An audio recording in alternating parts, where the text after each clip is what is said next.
My 24-year-old, I have two kids, 24 and 22.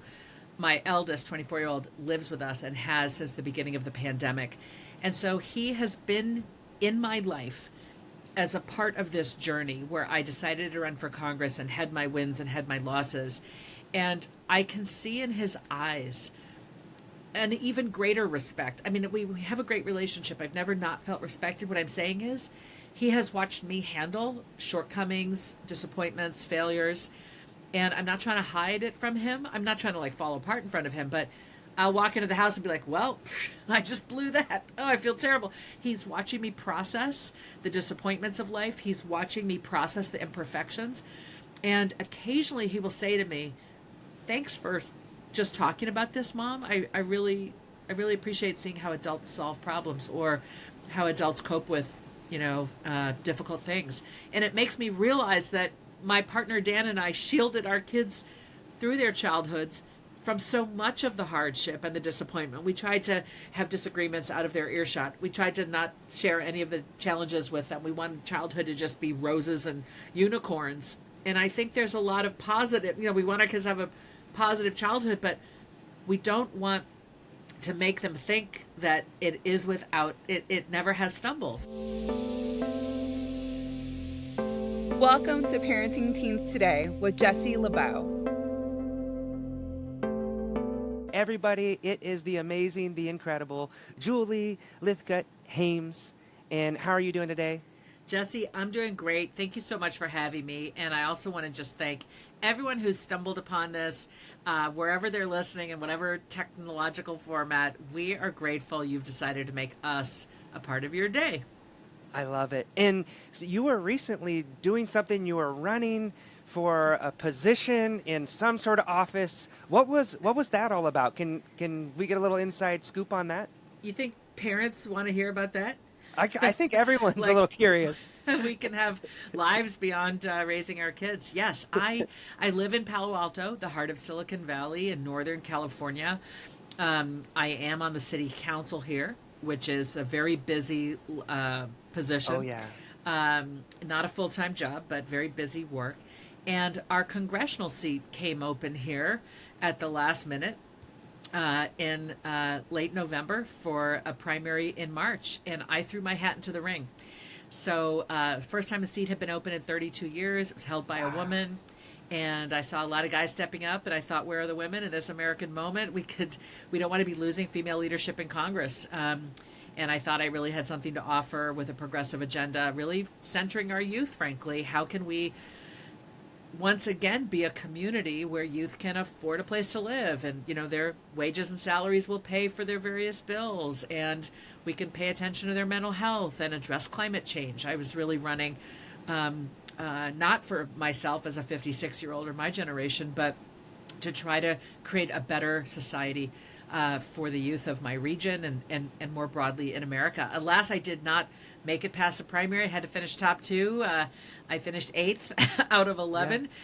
Very, very humbling experience, but really glad that I ran. I think I was the lone woman running against 10 guys, and just that alone made for, I think, a unique voice. And I'm proud of myself for trying to step up and do that. That's so cool, and probably kind of out of your wheelhouse of a lot of the things that you've been doing leading up to that. What are a couple, I'm so curious, of the takeaways that you learned from this new experience and stepping outside of your comfort zone to do something that you felt like needed to be done, you felt called to do?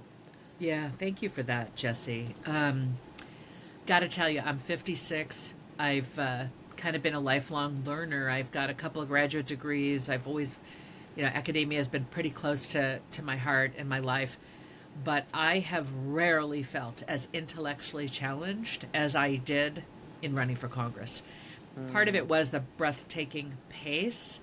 It was we had 3 months of a primary and then boom, an election. And so every day I woke up and I knew precisely what I was meant to do with every moment of every day. There was no let up. It was exhausting and intellectually stimulating. I had to move from somebody who cared about climate change to understanding how the Inflation Reduction Act was, giving off dollars to support the generation of clean technology. I had to go from values and beliefs that I could espouse at a cocktail party to being able to answer substantive questions about what's good, what's bad, how do I know, what would I do, and why. Man, and that's a whole different thing. And I doing it in front of loved it. lots of people watching. Exactly. Yeah. It was intense. It was dynamic. It was scary. Yeah, I love that. And, I think, when you've been a high achieving person, to go back to square one in some ways, like be a newcomer at something, is very humbling. And I frankly think that's good for us. I think it's good to start something new and be a learner and be a beginner and just try your best and accept the stumbles and I'd come off of a public forum, a debate, an interview with a newspaper trying to decide if they're going to endorse me and think like, wow, I blew that question. Oh, I blew that other question. But look what I did well. I really had, to really take the wins where they come and to learn from the losses. And this was a wonderful opportunity on both of those fronts.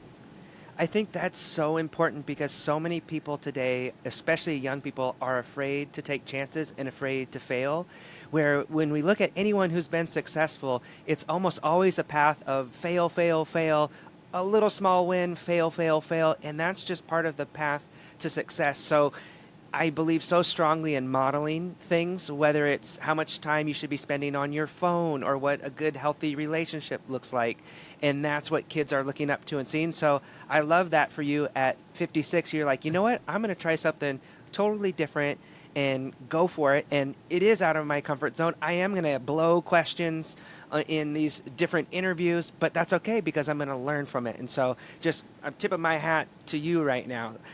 And I got something to say in response to that. Can yeah, I? Yeah. Is that all right? Okay. Yeah. Number one, my 24-year-old, I have two kids, 24 and 22. My eldest, 24-year-old, lives with us and has since the beginning of the pandemic. And so he has been in my life as a part of this journey where I decided to run for Congress and had my wins and had my losses.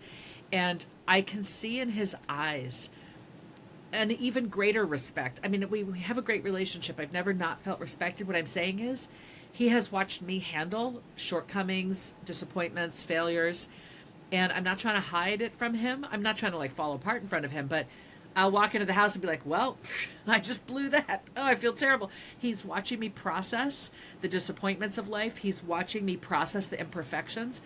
And occasionally he will say to me, thanks for just talking about this, Mom. I really appreciate seeing how adults solve problems or how adults cope with, difficult things.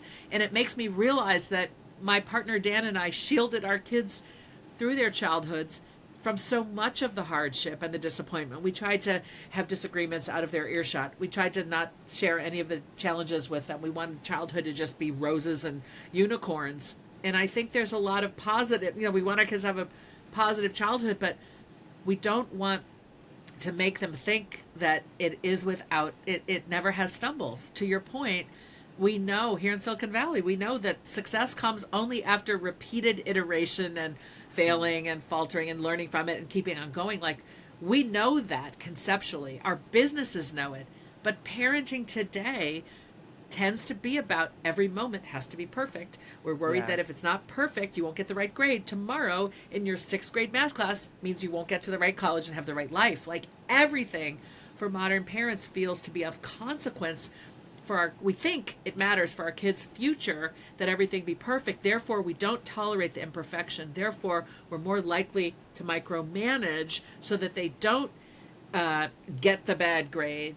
Therefore, our kids are afraid to take chances and fail, which is what you opened this commentary with.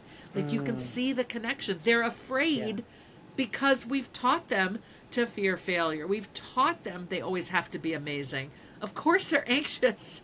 Yeah. Of course they're fearful. We've created an environment where that's the norm.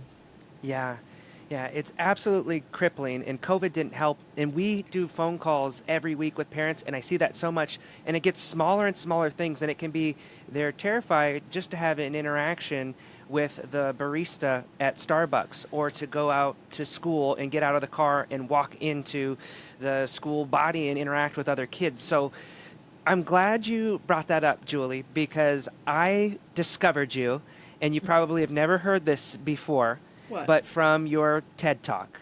which Oh, I just checked before this. It only has 7 million plus views, and that's just one of them. So there's probably a lot more views than that. So of course I'm kidding. I yes. send that TED Talk that you did to every parent that comes into our different programs or that I come across because of some of those things that you were just touching on. Would you mind sharing how that TED Talk came about and why you felt so passionate about sharing that message that has impacted so many different people all over the world?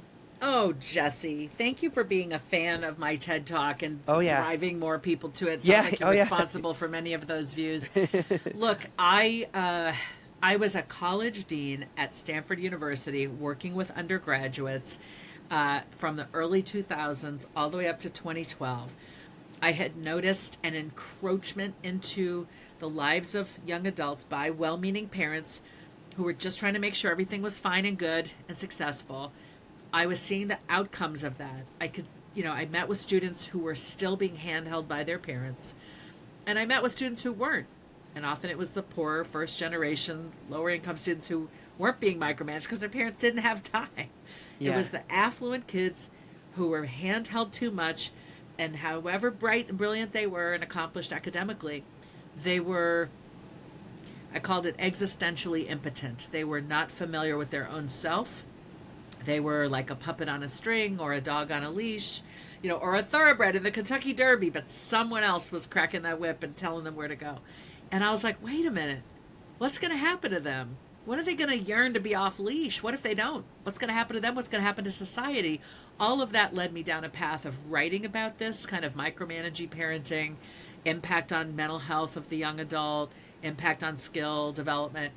And I ended up writing a book. Here's my original copy of that book, How to Raise an Adult, which Yeah. is the book on which the TED Talk was based. So I write this book. It does very well. It comes out in 2015. And by 6 months into the life of this book, TED had reached out to me. Actually, 3 months into the life of this book, they're like, yo, we think you should do a talk. Do you want to?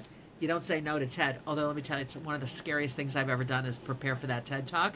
No I bet. notes allowed. Memorize a 15-minute speech. And, like rehearse. And so what an opportunity, because it allowed me, this message in book form is one way to try to teach people like that our kids, as I say in the TED Talk, are not bonsai trees, which are carefully clipped and pruned to look the way we need them to look. Our children are wildflowers. That is the point of the talk. Don't clip and prune them to resemble what you think the ideal child looks like.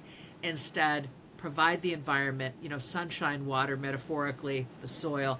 Create the environment in which your wildflower, meaning you don't even know what it's going to become, but your job is to help it become itself.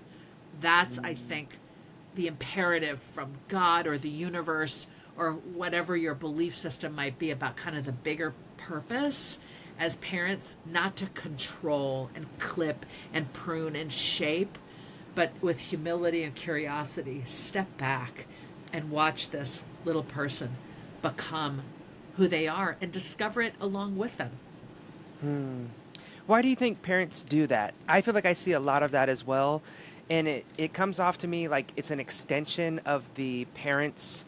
I don't want to say it's always ego because I don't think it always comes from that place, but sometimes it feels like they were the star athlete, so they want their kid to be the star athlete, or they were the brainiac, smart student, and they want that for that kid. Do you feel like it comes from a selfish desire that it's about them, or they're really just trying to help their kid be as happy and successful as they possibly can? I know every case is scenario, but Different. with all the students and parents you've seen, well, Yeah. why do you think parents do that? I got a lot of different thoughts. You've sort of named some of them. Yeah. Excuse me. I'll name some of the causes. I think parents absolutely, if they're the star football player they were, or they are a doctor, they know that led to security, praise, a sense of accomplishment, success for them. Why would they not want that for their kid? It's the only path they've known, and they're trying to make sure their kid is, so they have this sense of, I did it, you should do it too, it worked for me, it can work for you, which is not ego, as you've said, but more like let me teach you how to be successful. Be a football star, be an investment banker. Like, that's the way, kid. The trouble is, if that kid's not made out to be a football player, let alone a star, or doesn't have any inclination whatsoever toward investment banking, then they feel dragged down the path of life behind their very successful parent who's demanding that they do this, and maybe whose love feels conditioned upon whether they do it, right? So as parents, we have to interrogate, is this really the only path to success? Just because it's what I did, aren't there myriad paths? Why, yes, there are. So this is what I've done, you should do it. Then there is the sense of scarcity, like, I fear the world's resources are shrinking. I need to make sure my kid gets access to them. This is what they should do in order to have the kind of material possessions that I think they need. And it begs the question, what is success, and how much of it is money, and how much of it is deep satisfaction with your work, right? So I'm constantly pushing on that. I think there is ego. People will approve of me if I can say my kid's doing this, right? Yeah. I need my kids' accomplishments to happen so that I feel soothed and sated. My insecurities are addressed because I can prove how good I am through how good my kid is. And boy, is that problematic for a kid. Yeah, it is such a difficult thing. I always talk to people and I'm like, it's so difficult to be a teenager today, but it's also difficult to be a parent. Yeah. And it's just difficult to be a person in general, I feel like, a lot of times. What do you think? I don't know. That's so beautiful, Jesse. That's so beautiful. Yeah, it's just hard, difficult to be a kid, difficult to be a parent, difficult to be a person. Amen. Do you feel like from, let's say, 20 years ago, it's more difficult to be a parent today? What's your honest thoughts on that? I mean, as with almost every answer I will give, it's like yes and no, balance, right? Because, for example, I'm Black and biracial, okay? And this is a little tangential, but I just want to say, when I was born in 1967, when I was being raised in the 70s and 80s, I was an oddity. People didn't know what mixed race was. They made fun of us. There was no room for us. There was no category. And I think it's easier to be mixed race today. And yet, white supremacy is on the rise, and there's a lot of hate coming the way of those of us who are different. And so it's another example of it's harder and it's easier. I think in many ways it's easier to be a parent because look at your podcast, look at all the work you put out there, look at all of the information we have access to 24/7, 365, and every device, and good old-fashioned books.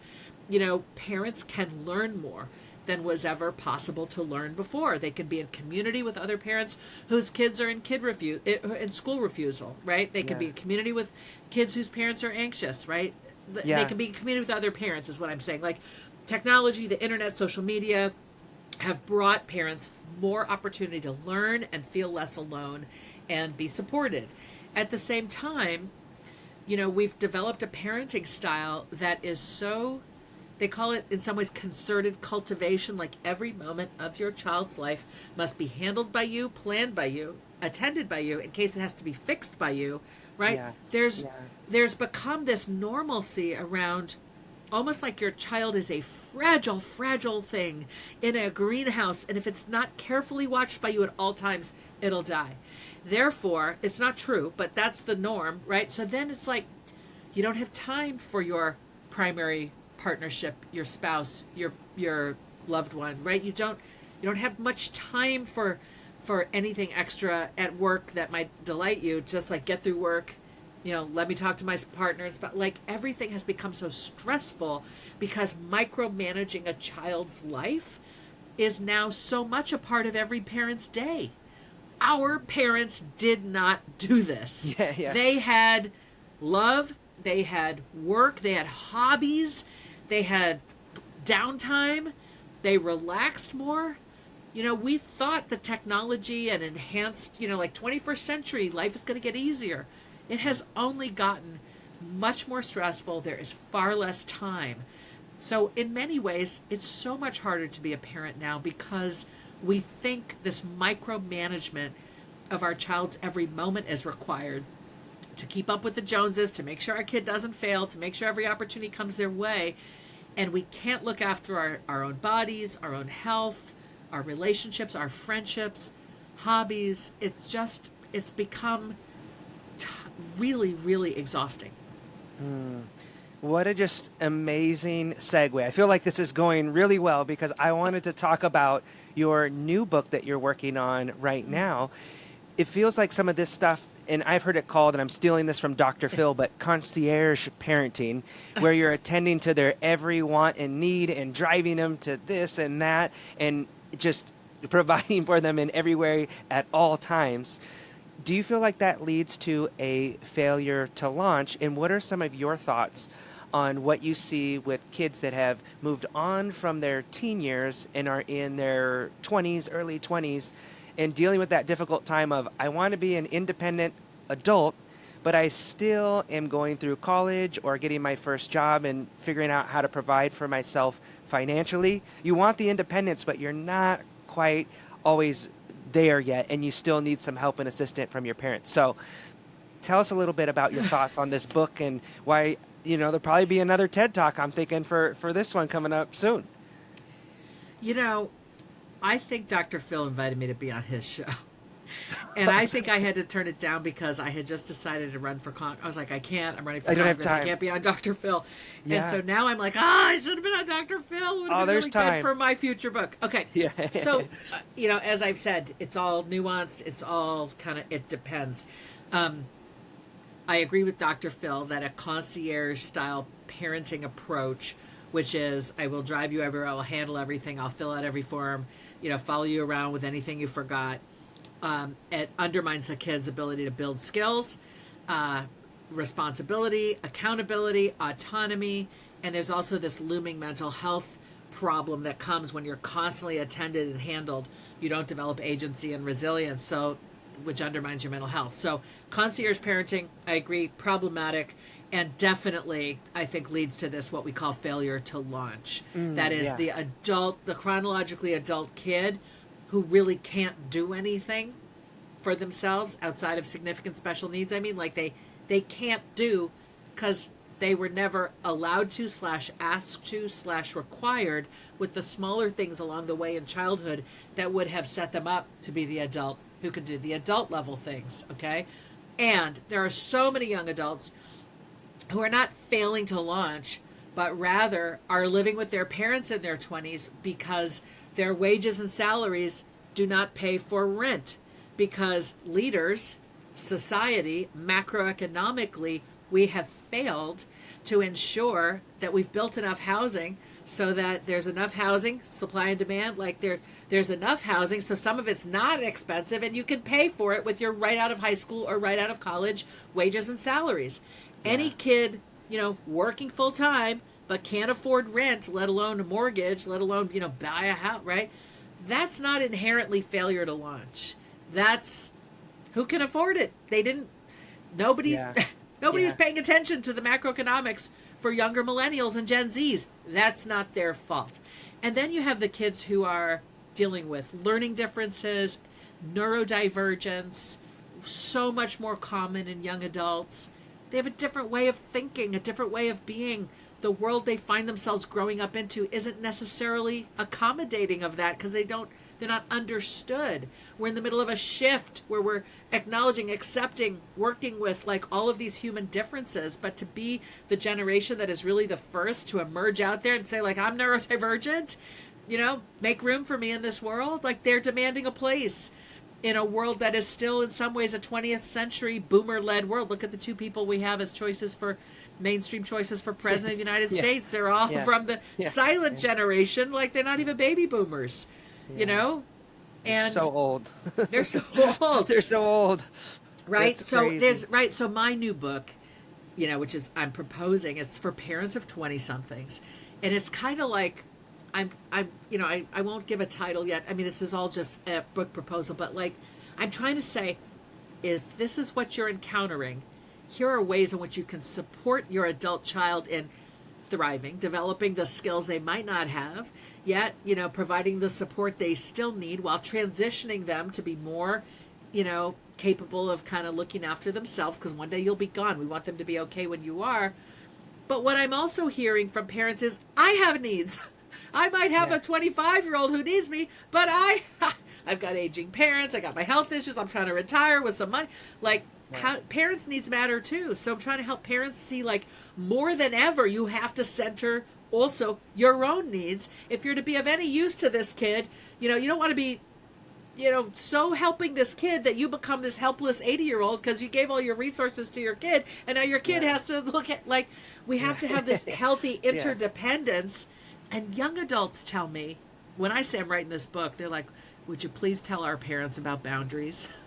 And I'm like, what do you mean? They're like, I live at home, I work full time remotely, I'm at work at my laptop working, and mom just waltzes in and starts talking to me as if I'm her friend and we're having a coffee date. And I'm like, Mom, I'm working.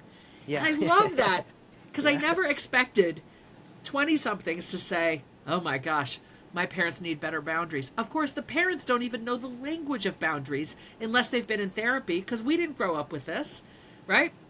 So parents are like, what do you mean? I'm just, like, okay, right? Don't use me as your therapist, kids will say. Don't just assume I'm available whenever you just want to drop into my workspace, which is, my laptop. Yeah. Come on. So parents have to learn, have to pivot, even as they're trying to teach their kids how to learn more. So this book is going to try to address, like, we're all learning and growing here. We're this interdependent, like, we have to figure ourselves out. And also, how do we support each other and have the right communication and the right boundaries? It's like, it's a magical new way of being. And I think parents are ready for it. And I think adult children are ready for it. The world needs this book, because I think that is something. Did that sound compelling? Parents are like, hey, I had him through 18, and now I thought I was going to get my space, and I was going to be dealing with empty nest syndrome, and they're still here. They're still here. But that makes total sense. The economics of it makes it very, very difficult for. And I hear young people sometimes badmouth and older people. They're like, oh yeah, boomers, when you were a young adult, you could buy a house for $20,000 or $30,000. And I'm like, well, it is difficult. It has changed a lot. It has. It 100% has. And when I hear boomers, which tend to be the grandparents of the young adults we're talking about, when I hear them say, what's wrong with you? In my day, I owned a house. I had a wife. Like, okay, Grandpa, times have changed. Minimum wage, when FDR created minimum wage, Franklin Delano Roosevelt created minimum wage. He said, it shall support a man and his wife. Everyone was, heterosexual then, right? Yeah. A man and his wife and a child at more than subsistence wage. He said, it's not just bare subsistence, right? It should support a minimum wage to support a man, his wife, and their kid. All right? Nowadays, minimum wage will not even, in many places, allow you to support yourself. Rent, food, healthcare, car, like the basics. Okay? That's not the failure of the people on minimum wage. That is the failure of a society that has overlooked how cost of living has gotten completely out of control. And we blame the people who somehow are not wealthy and have it, all handed to them. Yeah. Yeah, it's different times for sure. So I'm curious, Julie, on the front lines, and by that I mean as a parent of 2 children, what are some of the lessons you've learned along your journey of things you feel like you've done right that you would recommend to other parents, and a couple things that you feel like maybe you made the wrong decisions and you would advise parents to do the opposite, or at least not do that? Do you have a couple tips from your personal experience? Yes. The beautiful, ugly, horrible irony, Jesse. Here I was writing this book, How to Raise an Adult, Don't Micromanage Your Kids. Let me do a TED Talk. Yeah. Then I come to appreciate, oh, shoot, I'm actually the concierge parent for my kids without realizing it. And my big aha moment was one night I started cutting my 10-year-old son's meat. And, you shouldn't be cutting the food of a 10-year-old. Again, barring significant special needs and they don't have the fine motor skills, you're supposed to have taught them to use a knife and fork before they're 10. Yeah. Okay? And I was like, oh, gosh, I'm not going to be able to let go of this kid at 18 because I'm cutting his meat and he's 10. I have done that to him. Okay? So that's... Okay. And there are parents listening who are like, oh, I'm still cutting my 11-year-old's meat, and Yeah, they're gonna stop it. make them cut their own food tonight. Okay. Yes, please. So it really gets to you're supposed to be teaching them, not doing everything for them, you know, and Yeah. cutting food and you being the one to look both ways as they cross the street at 8 and 10 and 12. Like, Yeah. you're supposed to teach your kid to look both ways, or else you're metaphorically carrying your kid through life, keeping them safe without ever having taught them to keep themselves safe. Okay. Yeah. Oh, I want to say the other tip is don't swoop in and solve, empathize and empower. Okay. Swooping in and solving happens with problems, and it happens with feelings. If it's a problem, instead of like, oh my gosh, I'll handle it, forgotten backpack, some snafu, you empathize and empower. Empathy. That's awful. I'm so sorry. Are you okay? I love you. Like nice words of comfort. Yeah. Empower. How do you think you're going to handle it, buddy? Says, it's a problem. It's not my problem. It's your problem. And I think you can, which is what's missing from modern parenting. And I think you can. Modern parenting is, I don't think you can. Don't worry, I can. Okay? So instead of swooping in and solving, empathize and empower. How do you think you're going to handle it? Just kindness and like support. You're evincing belief that you think they can. The second thing is feelings. When they have big feelings and you want to make the feeling go away or tell them it's not as bad as they think. No. Empathize and empower this way. Empathy. Thank you for sharing. This sounds hard. Do you want to tell me more? I am here for you. I'm not going anywhere. And then after that, you can say, do you want some ideas or do you just want to vent? I'm here for either. And let them choose. Okay? Because you want to give your ideas. You want to fix it. You want to solve it. You want to handle it. You want to tell them what to do. And all of that says you can't handle it yourself. Here's what you should do. Terribly disempowering. Okay, so switch out, swoop in and solve. I'm going to swoop in and solve for empathize with what's going on and empower them to make the decision, make the choice, tell you what they want next. That's so good. And I see that all the time where it's coming, I'm just going to solve every problem, and then they don't have those skills. Right. I don't know who said it, but I say this all the time. It's about preparing them for the road ahead. Instead of running ahead of them and clearing out the debris on the road and smoothing out the bumps, you want them to be able to have that grit and that resilient. And I like the way you said it. Will you say that again? It's like carrying them around. It's like you're still carrying them on your shoulder. Right? As if you will always be able to, and you won't, because we're mortal. And we'll be dead one day, and we hope that happens before, right? We hope that they outlive us, right? And you don't want your child to have felt carried in the nook of your neck all their life so that when you're gone or infirm, that all of a sudden they feel abandoned, lost, and they know they don't have the skill because they've never had to do it. It feels loving to do this. It's actually more loving to do this when they're one, and then set them down, hold their hand, walk with them, still walk, let go of their hand, still there, and then they can walk by themselves over a period of time, right? Yep.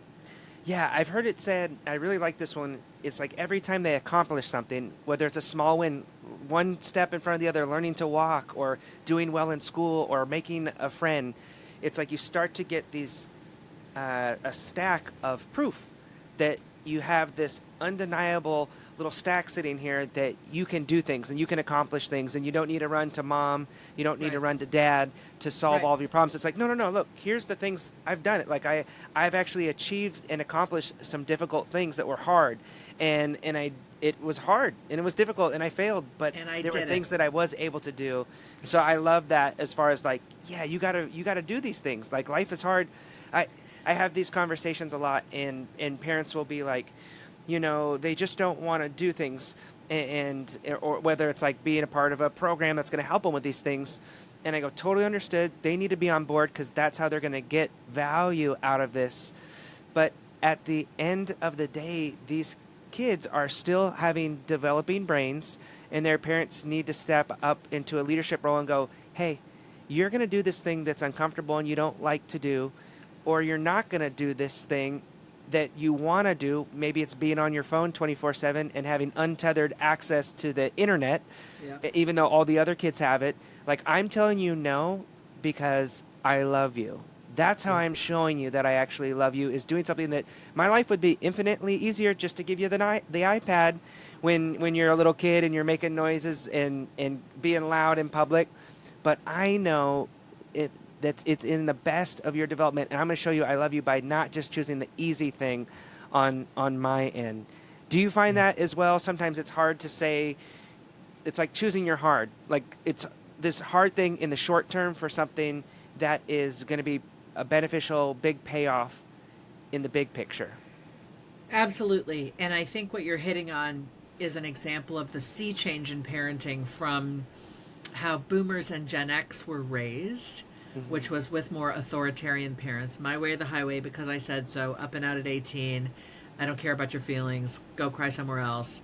There was a harshness to the way kids were raised in the older generations. And many of us, in Gen X and then millennials are trying to be kinder with our parenting approach than our parents were. And so we have a hard time saying no. And I will put myself in that category, really had a hard time saying no, didn't want to upset my child, wanted to work it all out. And the first big no's happened in his 20s. And I remember one day he was so upset in response to what we were saying. It was almost like he was having a tantrum. And he'd always been a really well-behaved child. And I turned to my husband, I was like, it's like he's 2. He's having his first 2-year-old tantrum now at 20 because we're finally setting some boundaries. Yeah. And having to say no. And, I put that on us, not him. I mean, no is a really important. I tell parents these days, empathize, empower, put the phone down and walk away. If you get that text, which is, I left my backpack at school. Oh, empathize. I'm so sorry. I didn't know how frustrating that is. Poor thing. You all right? Empower. Let me know how you handled it. Or how do you think you're going to handle it? And then put the phone away. Because they're going to be like, what do you mean? You need to come. I need to just be like. Yeah. Sometimes we have to smile and walk away, not to abandon them, but to signal, you've actually got this, kid. Yeah. You've actually got this. Is yours, not mine. I love you. I'm making dinner. Let me know how you handled it. Yeah. Put the ball back in their court of, Yeah, hey, I like you that. created this. Now you're like going to that. have to be creative and problem solve of how That's you're going to do it. Right. Or come up with a really good apology for your teacher tomorrow when you tell them, I left my backpack. Yeah, 100%. Yeah. So I'm wondering if you were going to go through a wormhole in time and you were in a parallel universe and you knew all the things that you know right now, and you had a 10-year-old who you weren't chopping up the meat for, you were making them cut their own food, but now there's this device called a smartphone. What would be the guidance and advice you'd give yourself for handling having a teenager, a young adult, a preteen with a phone?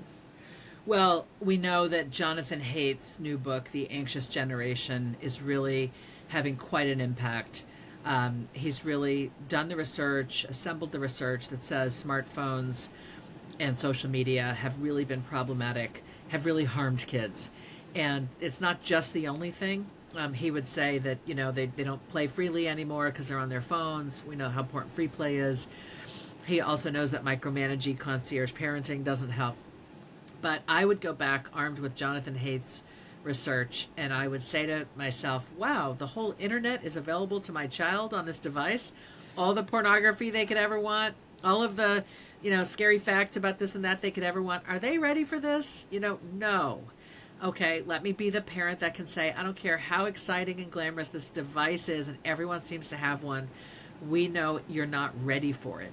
And I would follow the advice in The Anxious Generation, which I think says no smartphones until 16, 14, he says. Yeah. Yeah. And no social media until 16. 16. I would follow Jonathan Haidt's advice. I would also try to be in community with other parents around this, because we feel we got it. We don't want to be that parent that, prohibits our kid from doing what all the kids are doing. And yet we know we have to keep them alive and safe. So, we have not realized that the internet and social media and smartphones are in that category of things that could really harm them. And the sooner parents appreciate that that's the truth, the healthier kids will be. Yeah, I really hope that we can see, like you said, a community of parents coming together and really being leaders and saying, hey, I know that a lot of other people are doing this, but this is something we're going to decide in our household. And the more people that can do it together, because like he talks about in that book, it's really a lot of times the fear of missing out. It's that FOMO of like, well, I'm not going to know the funny video or the trend or the meme. And so they are afraid to be the one that doesn't know about what's going on. And the only way to change it is if these parents collectively come together and say, hey, these are going to be our rules. There's going to be some limits. There's going to be some restraints. And the research is very clear. So I love that. I have become absolutely obsessed with this topic because almost every conversation I have with a parent these days or kids that are in our programs, when I look down to it, a lot of it, whether it's this epidemic of loneliness or whether it's them not being able to connect with other kids, being antisocial, the anxiety, I can almost go back to the parent and go, well, what's their relationship like with their phone? And they'll get embarrassed, and I'll go, what apps are they on? Do you even know like how much time they're doing? And they'll say, yeah, I don't even know, but I know it's a big problem. And anytime we try to take the phone away, it's the end of the world, and they absolutely lose out. And then a lot of times parents will give in because they're like, well, I'm creating more of a problem by taking away now, which I totally understand where they're coming from, but it is just, what's the expression? The love of money is the root of all evil. Like I've been feeling more and more in the last like 6 months. It's just like, man, it seems like these smartphones and social media are the root of all evil. And these kids don't stand a chance, in my opinion, to be able to resist this technology that has trillions of dollars put behind it to capture our attention and hardwire and hijack our brains and all these things. So, man, I love that message that you just shared. Preach. You're sharing it. I love your preaching on this, Jesse. I loved how you just put it. How are our kids possibly going to withstand a force that has billions of dollars of marketing and algorithmic, intentionality around drawing them in further? It's an addiction, essentially, in the making that, we've put in their hands. And, usually kids have to like go buy cigarettes for themselves or go make a fake ID to get the things we know are not good for developing brains and bodies. But somehow we've handed them a smartphone, with all of this in it, designed to pull them into places that, magnify their worst feelings, and their worst thoughts. Oh, so look, it's time. And I'm glad you've been obsessed with it for 6 months. And, I'm concerned about it too. And thanks to you and others and Jonathan Haidt and other writers, people are starting to get the message. We've got to help empower parents. Like you said, be in community with other parents, be the leader so you don't feel alone. Like when I'm giving talks on my book, I'll say, look, I go home tomorrow or I'm going home tonight. Raise your hand if you want to continue the conversation. Who here is willing to raise their hand and say, what can we do in our community in furtherance of not being the concierge parent or in furtherance of let's not have cell phones in our schools anymore? Let me ask you a question, Jesse, because I think the one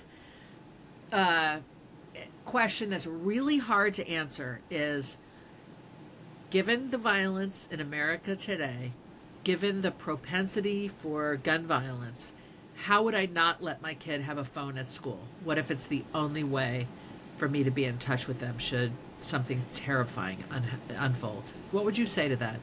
Yeah, and unfortunately, in some of those more recent ones, the kids have phones and the police wouldn't even go in for whatever reasons. I don't know if, there's so many different things that you hear in the news and you never know what to believe.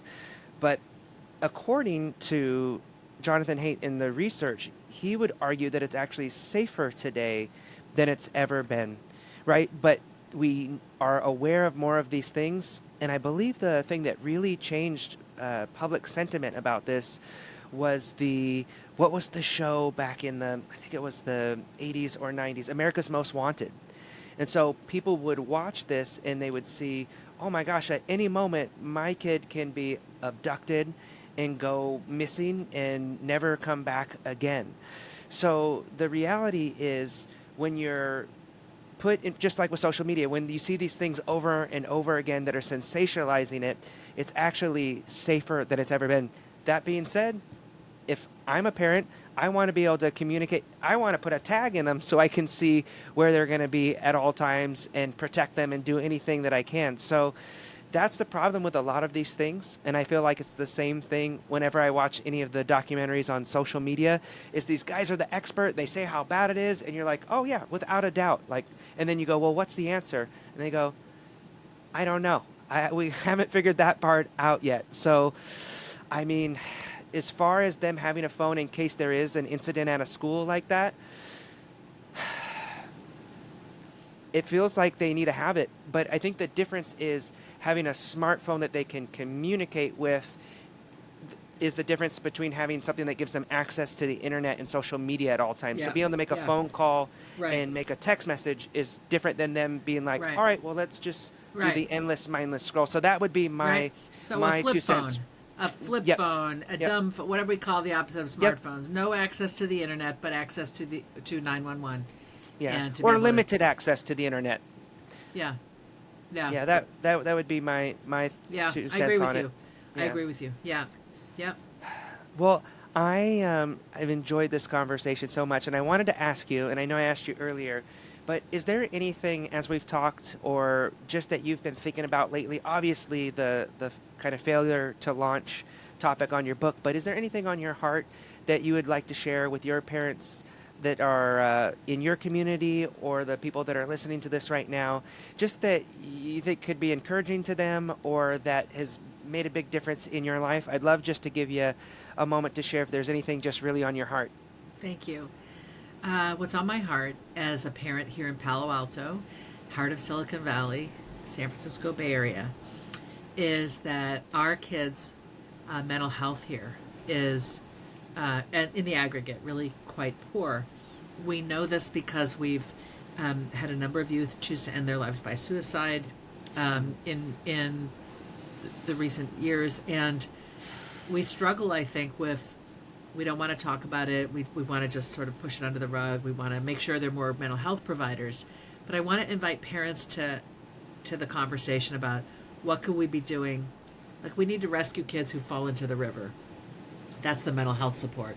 But what do we do to not have them jump in the river in the first place or fall in the river? What are we doing Yes. in our narratives, in our communities, in our schools, in our families, at the dining table? What are we saying and not saying about success, about what we value in humans, so that, we end up raising kids who feel loved unconditionally, that their interests and pursuits are valid, that they can be, whatever it is they work hard and want to be, as opposed to, you have to be this, you have to get this grade, you have to go to this school. Childhood has become this sort of utilitarian functional pursuit of college admission, according to some narrow band of, what colleges and careers matter. And it's just so limited and narrow, it's harming our kids. So I just, want to encourage every parent listening, the minute you get the inclination that your kid feels that they are their grades and scores, that their worth is, only apparent when they're getting A's, you've got a problem on your hand. And you can do something to be a part of the solution. Get your kid out of that environment. Be really clear about what does matter in your family in terms of character and hard work, not A's and perfect scores. Their mental health is suffering from these narrow definitions of success, and I think nobody understands that better than a Palo Alto parent.